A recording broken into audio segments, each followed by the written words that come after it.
Bienvenue sur Afro-Canada Télévision, mesdames, mesdemoiselles et messieurs. Nous avons le plaisir pour vous de recevoir aujourd'hui Madame Dorcas Josepha Daniels, coordonnatrice générale du Symposium international des femmes afro-entrepreneurs du Canada. Bonjour. Bonjour. C'est un plaisir de vous avoir sur le plateau. Le plaisir est partagé. Dites-nous un peu, c'est quoi le Symposium? Ça c'est une très belle question. Oui. Avant de vous parler du Symposium, je vais vous parler d'abord de la structure qui a organisé le Symposium. Okay. Il s'agit du Chantier d'Afrique du Canada. Donc c'est un organisme communautaire, un organisme, une OBNL qui accompagne les immigrants et les aide dans l'intégration économique et sociale. Okay. Et après 22 ans de lutte pour la démocratisation de l'entrepreneuriat au Canada, oui. Et le chantier d'Afrique qui est dirigé par Madame... Chafrique en sigle. Chafrique en sigle, dirigé par Madame Kandoula, Henriette Kandoula, a fait un constat. Un constat qui pourrait être amer. Allez-y, dites-nous. On On veut bien le savoir, ce constat. De quoi il s'agit? Le constat qu'elle a fait, c'est que malgré la montée en puissance en termes numériques des femmes entrepreneurs africaines au Canada, oui. Cependant, il se pose un problème de leur croissance et de leur émergence.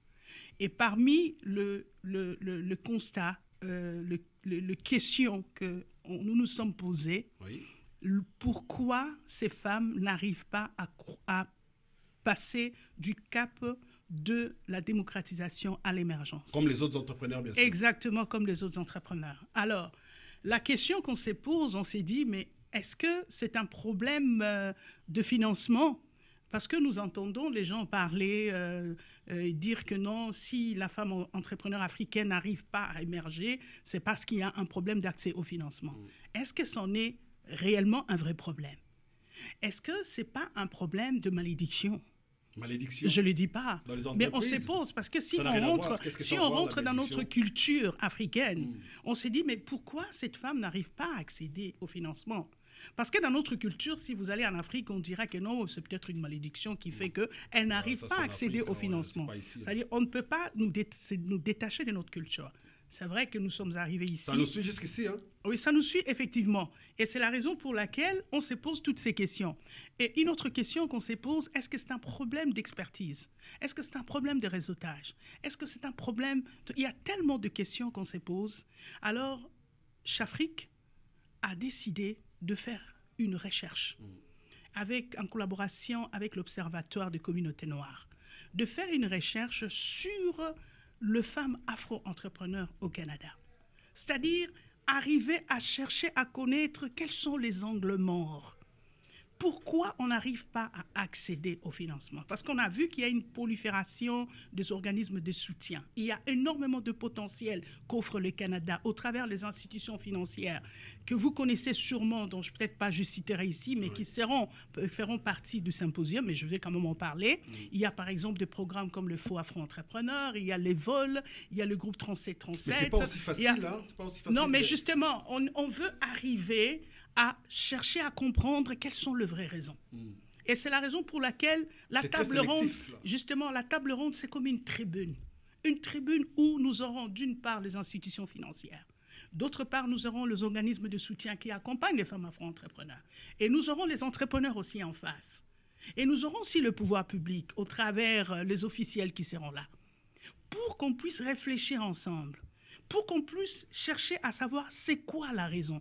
On posera des questions aux institutions financières. C'est là où je vous parlais de la clinique d'évaluation. Oui. C'est-à-dire qu'il y aura une clinique d'évaluation qui sera là, sur place, qui va être lancée par l'Observatoire, en face, qui aura en face... Qui va donner une thérapie. Exactement, parce qu'on est en train de rechercher de thérapies, quelles sont des solutions pour qu'on arrive, premièrement, à offrir un continuum de services aux entrepreneurs, à optimiser nos interventions auprès des entrepreneurs pour leur permettre d'atteindre le cap de la croissance et de l'émergence. Alors, ça c'est pour quand? Ça sera pour quand? Ça sera, c'est 22 novembre. Okay. Déjà, c'est le vendredi prochain. Le vendredi prochain. Le 22 novembre, de 7h à 19h. Ça sera un programme très enrichissant. Alors. Un programme où nous allons lancer un modèle de financement qui est purement africain. C'est un programme, plutôt, c'est je dirais un soutien léger qui trouve ses racines dans notre culture africaine. C'est un programme qu'on appelle Ubuntu. Ubuntu. Voilà, donc c'est Ça, un c'est plus modèle, traditionnel, ça. c'est vraiment traditionnel, c'est tiré de nos racines. Oui. Vous savez qu'en Afrique, c'est la solidarité. Oui. Vous savez qu'on vit toujours, si En nous famille. remontons dans notre histoire, l'Afrique, c'est la solidarité. L'Afrique, c'est soutenir l'autre. L'Afrique, c'est les tontines. Ben, là, c'est autre chose dont je vous en parlerai. On va lancer ça au mois de mars. On parlera de ça plus Mais tard. ça sera ce 22 Ouais. novembre Ouais. à la Maison de Culture de Verdun, au quai 5160, sur le boulevard La Salle. Donc, j'invite énormément les femmes africaines. Tu es femme africaine, tu es au Canada ici. Nous avons d'abord la version canadienne, après on aura une version internationale, ça sera au mois de mars, où on aura des délégations qui viendront de l'Afrique vers le Canada. Mais pour ce vendredi, nous nous intéressons aux femmes. C'est vendredi 22. Hein? Oui, aux femmes entrepreneurs, même les jeunes entrepreneurs aussi, à toute personne, parce que la même politique, la même problématique dont on s'interroge sur les femmes, c'est également pour le jeune entrepreneur. Donc, on vous invite nombreux à venir à partir cette de quelle heure? rencontre. Ça commence à quelle Ça heure? commence à 9h Oui. et on va clôturer les portes à 17h. 17h. Ça sera très enrichissant. Vous n'allez pas regretter parce que là, vous serez en face de toutes les composantes de l'écosystème entrepreneurial du Canada pour essayer de comprendre pourquoi ça ne marche pas. Mais là, vous avez Pourquoi vos mentionné entreprises- des femmes afro-entrepreneurs. Oui, les femmes C'est juste afro. pour les femmes, pas les hommes. Non, c'est pourquoi j'ai dit les hommes peuvent venir parce Ouais. que c'est la même problématique. Le même problème de financement qu'ont les femmes, c'est le même problème qu'ont les hommes. Ok. Donc je crois qu'il n'y a pas vraiment une distinction là-dessus. Et c'est comme ça, on invite aussi les hommes de venir. On invite des experts dans le secteur de l'entrepreneuriat. Ils peuvent aussi venir. S'il y a des professeurs d'université qui veulent participer au débat, ils peuvent aussi venir parce que ça sera vraiment ouvert. C'est-à-dire, ça va être une vraie tribune. Ok. Une vraie tribune d'évaluation de la situation de l'entrepreneuriat africain au Canada. Je pense que le message est lancé. Donc, le Symposium international des femmes afro-entrepreneurs du Canada. Vous êtes invités ce vendredi 22 à partir de 9h jusqu'à 19h. Jusqu'à 17h. 17h. Ouais. Donc, ça serait une journée de travail. En fait, que ceux qui travaillent ne regrettent pas. De manquer au travail. Vous pouvez prendre même le congé ces jours-là parce que ce que vous allez gagner à ces symposiums est très important. Merci beaucoup. Merci beaucoup. On se voit à la prochaine. OK.